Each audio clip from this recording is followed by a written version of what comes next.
समाज में जहां एक ओर जुर्म की कहानियां हमारे सामने आती हैं, वहीं दूसरी ओर जुर्म के खिलाफ लड़ने को तैयार लोगों के किस्से भी सुनने को मिलते हैं। पैसा ना हो तो मुश्किल, और कई बार बहुत हो तो भी बड़ी मुश्किल बन जाता है। पैसों का लालच एक अच्छे खासे इंसान को हैवान बना देता है। आज जो घटना हम आपके सामने लाने जा रहे हैं, ये एक ऐसे ही जुर्म के खिलाफ हार ना मानने वाली बेटी करीमा की कहानी है। अपने पिता के लिए उसकी लड़ाई की कहानी है।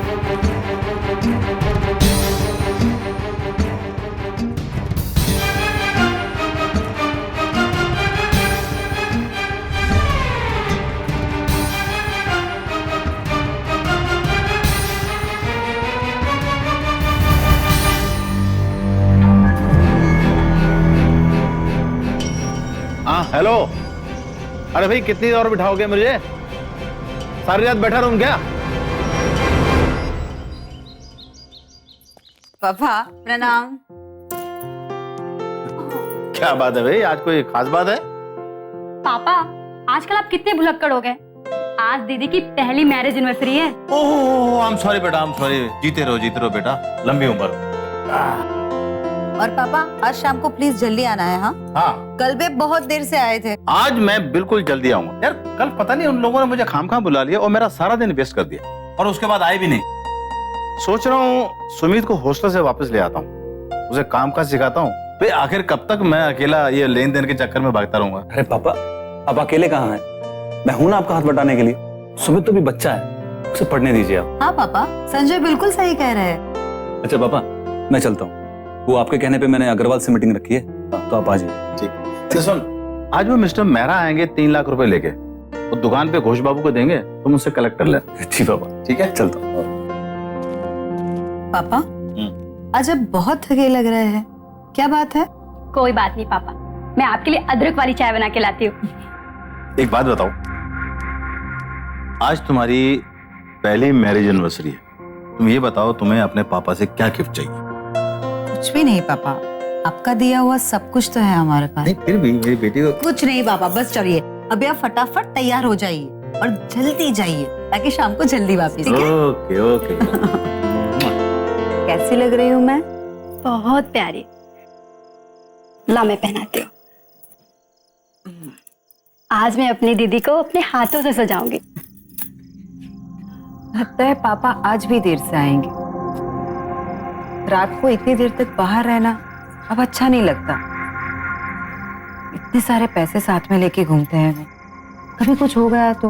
दीदी तुम टेंशन मत लो, पापा आ जाएंगे। अब चलो स्माइल करो। ए रुक रुक, फेंक दो इसे यहीं कहीं। चलो चलो जल्दी करो, कहीं कोई देख ना ले।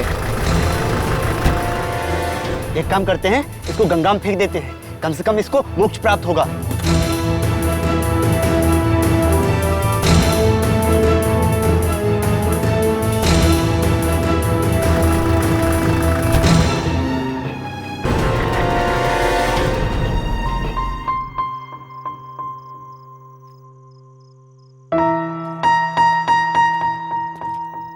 क्या हो रहा है बेबी?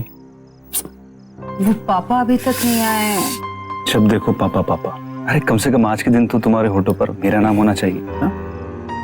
अच्छा सुनो, अभी तो बहुत लोग हैं, तुम्हें शाम को खाने पे लेके चलता हूँ। कोई जरूरत नहीं है, नहीं तो वापस तुम वही रेस्टोरेंट में जाके मछली खाओगे। अच्छा एक सरप्राइज है तुम्हारे लिए। पापा आ गए।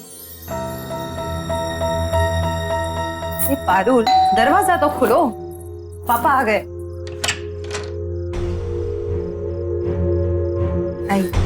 अरे विश्वजीत मोदी, आज संजय दा, गरिमा मोदी की आंखें आज भी किसी को ढूंढ रही है। आज के दिन क्या बात है? चलिए हम लोग तो अब तो आ ही गए हैं, केक वगैरह काटते हैं। पारुल इनका ख्याल रखो। गरिमा आइए ना। हाँ सब इंतजार कर रहे हैं, आइए। कोल्ड ड्रिंक लीजिए वहां से और लाइए।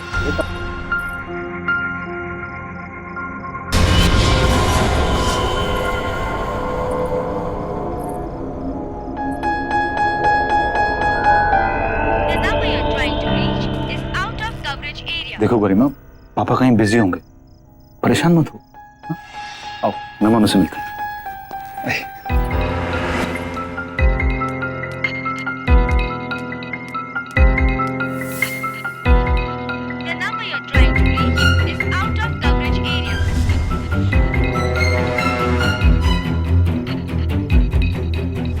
लोग थोड़ा देर और रुक जाते तो बहुत ही खाना ही खा के जाते। संजय दा, रूपा घर में अकेली है और वो पापा के बिना सोती नहीं है। इसके लिए प्लीज संजय दा, जल्दी जाना होगा। हाँ बहुत हमें चलना होगा। अगर जरूरत होगी तो एक फोन कर देना, ठीक है हमें? चलिए ठीक। Okay bye. जी हेलो घोष काकू, वो पापा आए थे शॉप पर। वो जिंदल बाबू तो वो शॉप पर आए नहीं है।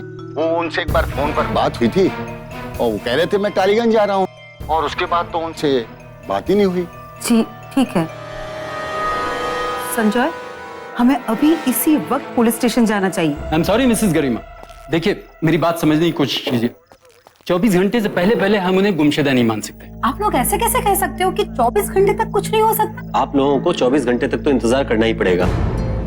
तुम इस बात को लेकर इतना परेशान मत हो, पापा जरूर सुबह लौट आएंगे। और तुम तो जानती हो कि कामकाज के चक्कर में उन्हें कुछ भी याद नहीं रहता, यहाँ तक कि अपना मोबाइल चार्ज करना भूल जाते हैं। तो तुम चिंता मत करो बिल्कुल।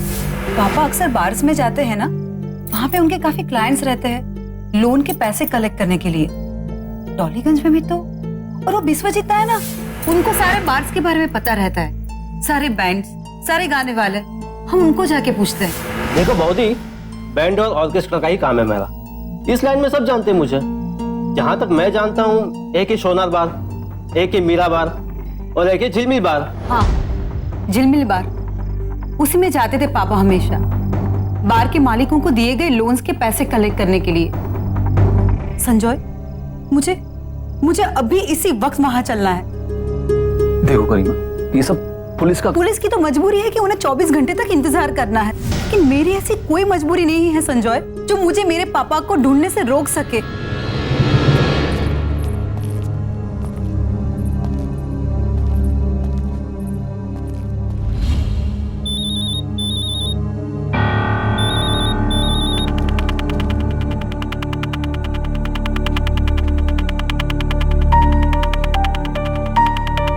सॉरी गरिमा, हमें वापस चलना हो। शॉप पर बैंक से कुछ लोग आ गए हैं, पापा के अचानक लापता होने से सब लोग टेंशन में आ गए। हम बाद में आते हैं ना इधर। नहीं, तुम्हारा शॉप पर रहना जरूरी है, तुम जाओ। अब जब यहाँ तक आ ही गई हूँ तो अंदर एक बार होकर ही मैं वापस जाऊंगी। चलो तुम अपना ध्यान रखना, मैं आता हूँ।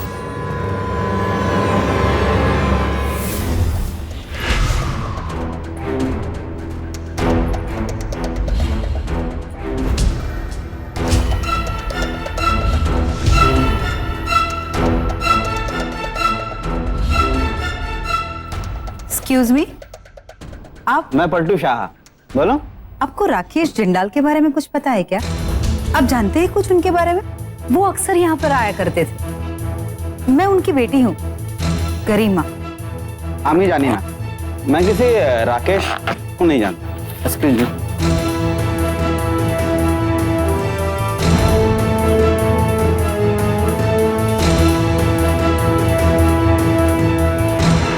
पुलिस भले ही 24 घंटों के लिए लाचार थी, लेकिन गरिमा नहीं। उसने उन 24 घंटों का एक भी पल जाया नहीं किया और अपने पापा को ढूंढने में पूरी तरह जुट गई। लेकिन गरिमा इस बात से बेखबर थी कि उसके पापा अब इस दुनिया में थे ही नहीं। कैसे सह पाएगी गरिमा इस सच को? और सच जानने के बाद क्या वो अपने पापा के कातिलों तक पहुंच पाएगी?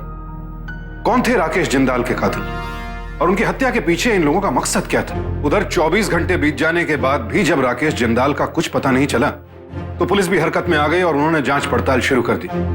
पुलिस को सबसे पहले शक हुआ अकाउंटेंट घोष पर। हमारी इंफॉर्मेशन के मुताबिक मिस्टर मेहरा ने 3 लाख रुपए वापस लाकर घोष बाबू को दिए 6। अब घोष बाबू का ये कहना है कि वहां कोई आया ही नहीं। ऊपर से घोष बाबू उसके बाद ना अपनी दुकान दिखाई पड़े और ना ही अपने घर। नहीं इंस्पेक्टर साहब, ये मेहरा बाबू मिथ्या बोलते, ये झूठ बोल रहे। मुझे कोई पैसा नहीं दिया। मैं अपने गांव चला गया था और उसके बाद मैं ना घर पे गया ना दुकान पे। अच्छा ठीक है, आप जाइए। लता, इन पर पूरी तरह से नजर रखो। जी सर। अब आगे क्या? कुछ करिए इंस्पेक्टर साहब, जल्दी करिए। इतना टाइम हो गया, पापा का कुछ अता पता नहीं है। पता नहीं वो किस हाल में होंगे।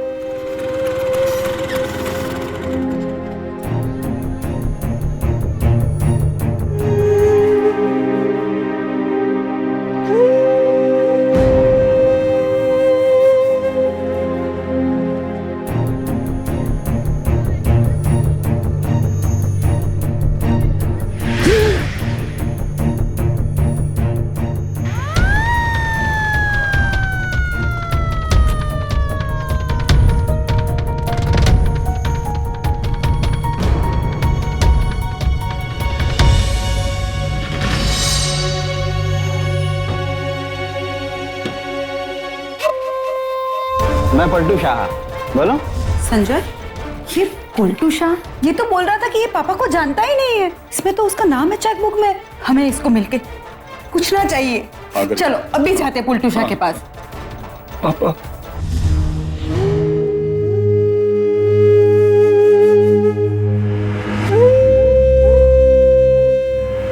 पोस्टमार्टम रिपोर्ट आ गई है। जिंदाल साहब की मौत तकरीबन 7:30 बजे हुई थी और उनकी हत्या गला घोट कर की गई है।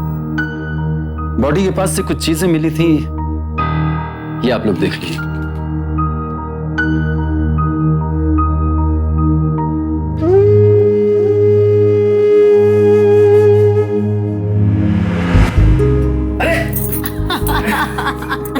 बहुत शैतान है, ठहरो मैं लेके आती। पारुल,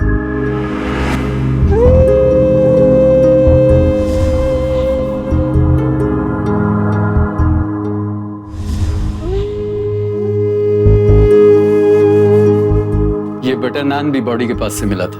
I mean, जिंदल साहब के पास। हाँ इंस्पेक्टर साहब, पापा को नान बहुत पसंद था। यानी कि इस बटर नान के थ्रू हमको कोई सुराग मिल सकता है सर? हमें पता करना चाहिए किस रेस्टोरेंट का है। हो सकता है हम कातिल तक पहुंच जाएं। हाँ इंस्पेक्टर साहब, कुछ भी करिए। आप फिक्र मत कीजिए, बहुत जल्द कातिल हमारी हिरासत में होगा। वैसे आपको किसी पर शक है? हाँ, वो झिलमिल बात, वहां पे एक नए इंसान को मिली थी, पुलटू शाह। मैंने इसीलिए मना किया था जिंदल साहब के बारे में बताने के लिए, क्योंकि वो सागरिका जी ने मुझे फोन करके धमकाया था।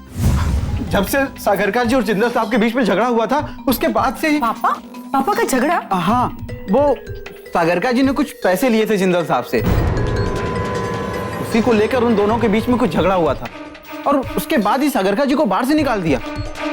सागरिका जी बहुत गुस्सा थी जिंदल साहब पर। ये सागरिका कहाँ मिलेगी? मुझे नहीं मालूम सर। वो विश्वजीत है ना, उनको पता होगा। उनको हर बार बैंड और गाने वालों का पता रहता है। घर में तो ताला है, लगता है कि ये बाहर गए। अरे अभी तो एक आदमी यहाँ से बाहर गया है, इसी गली में। किधर गया? अरे इसी गली में, देखो ना जाके जरा। कहता, हे, रुको, पकड़ो, पकड़ो। सर, इस रजिस्टर में सबका उधारी का अकाउंट है सर, और इसके बारे में जिंदल साहब को और मुझे ही मालूम था। मैंने सालों से जिंदल साहब का नमक खाया। मैं कभी भी ये नहीं चाहता हूँ कि इसका राज सबको मालूम चले, इसीलिए उधारी वसूल करने के लिए मैं खुद ही जाता था, और पैसा वसूल करना आसान काम नहीं था। इसी सिलसिले में मैं सागरिका के घर गया था साहब। मुझे क्या पता था साहब, जिंदल साहब का उनसे झगड़ा हुआ या और कुछ। ये रजिस्टर आप हमारे पास ही छोड़िए। सर छोड़िए, छोड़िए, जाइए। सर एक बात और मालूम चलिए, वो बटर नान उस एरिया के किसी रेस्टोरेंट का नहीं था जहां पे मर्डर हुआ है। ठीक है इंस्पेक्टर साहब, मैं गरिमा को लेके घर चलता हूँ। अगर आपको कुछ भी पता चलता है तो। मैं कहीं नहीं जाऊंगी जब तक आप लोग मेरे पापा के कातिल को मेरे सामने लाकर खड़ा नहीं कर देते। मैं यहाँ से हिलने वाली नहीं हूँ। गरिमा समझने की। नहीं संजय, मैं आपको बता चुकी हूँ, मैं यहाँ से कहीं नहीं जाऊंगी। पिता की मौत की खबर से गरिमा को गहरा सदमा पहुंचा था, लेकिन उसने दुख को खुद पर हावी नहीं होने दिया। उसने कातिलों को सजा दिलाने की ठान ली। वो रात भर पुलिस स्टेशन में ही डटी रही, और मानो उसी के जज्बे को देखकर पुलिस भी और सरगर्मी के साथ इस केस को हल करने में जुट गई। इंस्पेक्टर मुखर्जी ने अपनी टीम को 2 ग्रुप्स में बांट दिया। एक ग्रुप लेनदारों से पूछताछ करने के लिए और दूसरा सागरिका और उसके साथी को पकड़ने के लिए। हालांकि लेनदारों से पूछताछ करने पर बात ज्यादा आगे नहीं बढ़ पाई, लेकिन दिन रात तलाश करने के बाद अगली शाम सागरिका और उसका बॉयफ्रेंड पकड़े गए। पूछिए इन लोगों से क्यों मारा मेरे पापा को? क्या पकड़ा था मेरे पापा ने तुम लोगों का?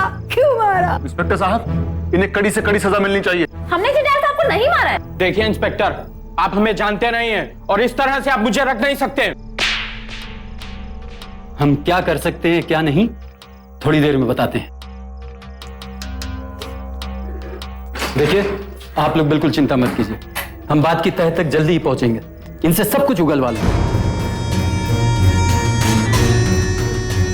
मशहूर व्यापारी राकेश जिंदल की हत्या के आरोपी सागरिका और उसके साथी कल्याण को गिरफ्तार किया था, उन्हें आज ही सुबह छोड़ दिया गया है। कहा जा रहा है जिस बार में सागरिका गाना गाती थी वहाँ पे अमीर और नेताओं का उठना बैठना था। फिलहाल पुलिस और भी सबूतों को ढूंढने का प्रयास में जुटी है। आप लोग इस तरह धरना प्रदर्शन नहीं कर सकते। लेकिन इंस्पेक्टर साहब, क्या आप ये बताएंगे कि हमारी सुरक्षा की क्या गारंटी है? शायद प्रशासन को हम व्यापारियों की फिक्र ही नहीं है। एक कातिल को सिर्फ इसलिए छोड़ा जाता है क्योंकि उनका प्रभावशाली लोगों से ताल्लुकात है। ऐसा हरगिज नहीं है मिसेस गरिमा। क्या गलत कहा इन्होंने इंस्पेक्टर साहब? आपने जिंदाल साहब की कातिल सागरिका को छोड़ कैसे दिया? देखिए, हमारी बात समझने की कोशिश कीजिए। सागरिका और उसके साथी को हमें इसलिए छोड़ना पड़ा क्योंकि हमारी जांचबीन के अनुसार जिस दिन जिंदाल साहब का कत्ल हुआ उसी दिन शाम को सागरिका और उसके साथी अपने एक रिश्तेदार के साथ जलपाईगुड़ी के लिए निकल चुके थे, वहां से पैसे लाकर जिंदाल साहब को वापस करने के लिए। अब आप ही बताइए किस बुनियाद पे हम उन्हें यहाँ रोक सकते हैं? तो फिर अब आगे क्या? देखिए, हम 3 दिन की मोहलत और देते हैं आपको जिंदाल साहब के कातिल को पकड़ने के लिए। अभी इस वक्त हमारे 300 साथी बाहर है, वो सब भी ऐसा ही चाहते हैं। जी हाँ इंस्पेक्टर साहब, और अगर ऐसा नहीं हुआ तो हम सिर्फ यहाँ पर नहीं, हर रास्ते पर, हर चौराहे पर धरना देकर बैठ जाएंगे। देखिए, हम अपनी तरफ से पूरी कोशिश करेंगे। आप शांति बनाए रखिए, हम पर भरोसा रखिए। आप जाइए। ठीक है, चलिए। हेलो, क्या? अच्छा ठीक है, मैं देखता हूँ। सर, अभी भी पता चला है कि वो जो बटर नान था वो सुंदर नगर के किसी पंजाबी ढाबे से मंगवाया गया था। इसका मतलब है जिंदाल साहब का कोई ना कोई लेनदार सुंदर नगर में रहता है। Yes sir. लेनदारों को रजिस्टर लेकर आओ। देखो, कर्जदारों की लिस्ट में जिन जिन लोगों के नाम हैं उन सब का पता लगाओ। उस रात वो लोग कहाँ थे? हाँ सर, ये हमारे रेगुलर कस्टमर। 21 तारीख को यहाँ आए थे, फ्राइडे की नाइट को। हाँ आए थे सर। इसका मतलब है जो बटर नान हमें मिला है वो गरिमा के पापा का नहीं बल्कि विश्वजीत का है। अरे पुलिस को अपना काम करने दो, तुम सिर्फ बॉडी के ध्यान रखो और ज्यादा सोचो मत। तुम बहुत सोचते हो तुम। हाँ, ज्यादा सोचना मत, हम अपना काम ही कर रहे हैं। आओ, सुंदर नगर में तुम्हारे घर के पास के पंजाबी ढाबे से नान खिलाता हूँ अपने। चल। अरे अरे अरे इंस्पेक्टर साहब, ये क्या करें आप? संजय बाबू, आप मिसेस गरिमा जी से बोल दीजिए कि उनके पापा के कातिल अब हमारी हिरासत में। यार, अरे गरिमा संजय, विश्वजीत दादा पापा को। हाँ, मुझे सब पता है, सब खत्म हो गया गरिमा। चलो यहाँ से दूर चलते हैं, चलो। कहाँ संजय? दार्जिलिंग चलते हैं, कुछ लोग वहीं रहते हैं। चलो, मैं कपड़े पैक करता हूँ। संजय, कहीं नहीं जा रहे हैं मिस्टर संजय। इंस्पेक्टर साहब, आप लोग यहाँ? जी गरिमा जी, अब संजय बाबू कहीं नहीं जा रहे हैं। इनके खास दोस्त विश्वजीत ने हमें सब सच्चाई बता दी है। अब सवाल ये उठता है कि मिसेस गरिमा को ये सच्चाई आप बताते हैं या हम बताएं? संजय, ये लोग क्या कह रहे हैं? मैं आपसे पूछ रही हूँ, आप कुछ बोल क्यों नहीं रहे? मेरे कहने पर विश्वजीत ने तुम्हारे पापा का कत्ल किया। सब मेरा प्लान था। गरिमा में तंग आ गया था ऐसी जिंदगी से, जहाँ ना पैसे हैं और नहीं आने की उम्मीद। मेरा बिजनेस भी ठप पड़ा था। इधर तुम्हारे पापा चाहते थे कि सारा बिजनेस सुमित संभाल ले, मतलब पहले बाप की चाकरी करो और फिर बेटे की। पापा की सारी दौलत थी मेरे सामने, उस पर मेरा कोई हक नहीं। गरिमा, मुझे वो हक चाहिए था, मुझे वो हक चाहिए था गरिमा। तभी मैंने ये सब प्लान किया। हमारी एनिवर्सरी के दिन सागरिका का ही कॉल पापा को आया, और जब वहां से वो पैसे लिए बगैर लौटने लगे तो मेरे ही कहने पर विश्वजीत ने उन्हें झिलमिल बार बुलाया। अरे संजय, तुम यहाँ?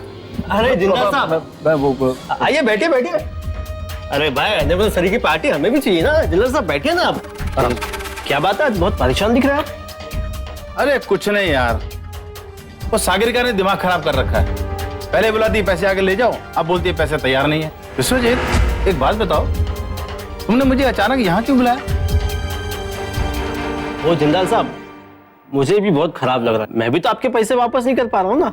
लेकिन तभी उस दिन मेरी कुछ लोगों से मुलाकात हुई और सुनने में आया कि उनको काफी लोन चाहिए और इंटरेस्ट भी अच्छा दे रहे हैं। तो मैंने सोचा सीधा आपसे मिलवा लूं, ताकि थोड़ा सा आपका भी फायदा हो जाए ना। ठीक है ठीक है, तुम तो अपने घर के ही आदमी हो।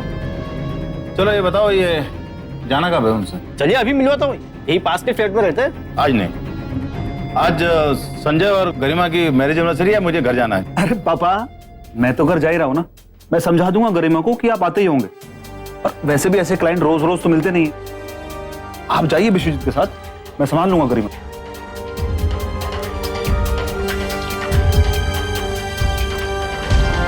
ये क्या लेके आया मुझे यार? ये कौन सी जगह है?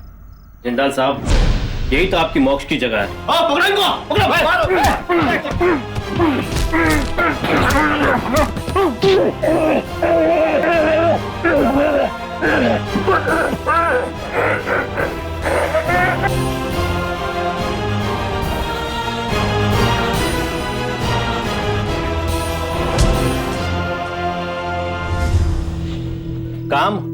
मैं पीछे वाले गेट पे वेट कर रहा हूँ, जल्दी आओ। ठीक है, मैं आता हूँ वहीं पे। संजय थोड़ा फास्ट, और थोड़ा फास्ट करो संजय। खत्म करो इनको, खत्म करो।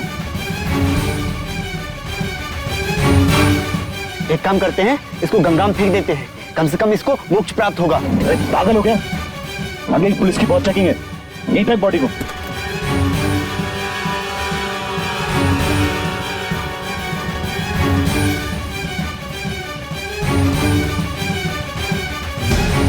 अरे जूते फेंको, जूते जल्दी, जूते फेंक, जूते।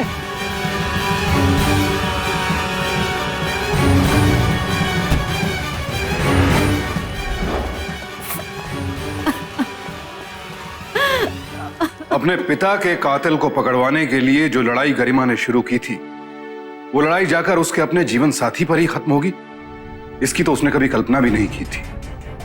रुपया, पैसा, धन दौलत, जायदाद, इनकी वजह से न जाने कितने परिवार बिखरे हैं। नेशनल क्राइम रिकॉर्ड्स ब्यूरो के अनुसार सन 2010 में धन संपत्ति और पुश्तैनी जायदाद से जुड़े विवादों के कारण लगभग 3000 हत्याएं हुई और अदालत में 165 लोगों को हत्या का दोषी करार दिया गया। अपनी सावधानी से हम ऐसे हादसों से बच सकते हैं। सबसे जरूरी बात तो यह है कि कभी किसी पर आंख मूंदकर भरोसा ना करें।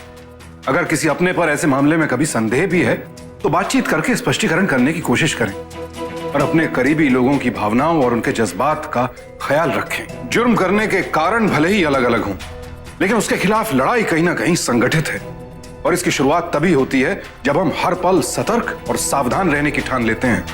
सावधान रहेंगे तो सुरक्षित रहेंगे। कल आपसे फिर मुलाकात होगी एक और कहानी के साथ, एक और ऐसी सत्य घटना के साथ जहां मजलूम के हौसले ने मुल्जिम को करारी मात दी। सावधान इंडिया, इंडिया फाइट्स बैक। तो सावधान